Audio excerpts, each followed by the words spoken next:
আগে আওয়ামী লীগ আমলে নারায়ণগঞ্জে বিখ্যাত গডফাদার শামীম ওসমান ছিল। এখন শুনছি কক্সবাজারের নব্য গডফাদার শিলং থেকে এসেছে। শিলং থেকে আগত বিএনপি নেতা বর্তমানে বাংলাদেশের স্বরাষ্ট্রমন্ত্রী সালাউদ্দিন আহমেদকে নিয়ে নাসিরউদ্দিন পাটোয়ারীর ১ বছর পুরনো একটি ভিডিও সামাজিক যোগাযোগ মাধ্যমে নতুন করে আলোচনার জন্ম দিয়েছে।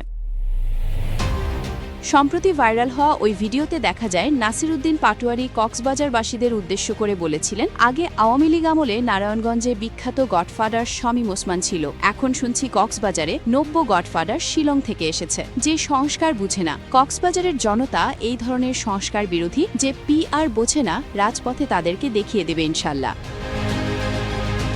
উল্লেখ্য, দীর্ঘ ৯ বছরের ভারতের শিলংয়ের নির্বাসন জীবন কাটিয়ে অবশেষে স্বদেশে ফিরেছেন বিএনপির প্রভাবশালী নেতা সালাউদ্দিন আহমেদ। উল্লেখ্য যে ২০১৫ সালে নিখোঁজ হওয়ার দীর্ঘ সময় পর তাকে ভারতের মেঘালয় রাজ্যের শিলংয়ে উদ্ধার করা হয়। দীর্ঘ আইনি প্রক্রিয়া এবং অনুপ্রবেশের মামলা থেকে খালাস পাওয়ার পর ভারত সরকার তাকে দেশে ফেরার অনুমতি দেয়।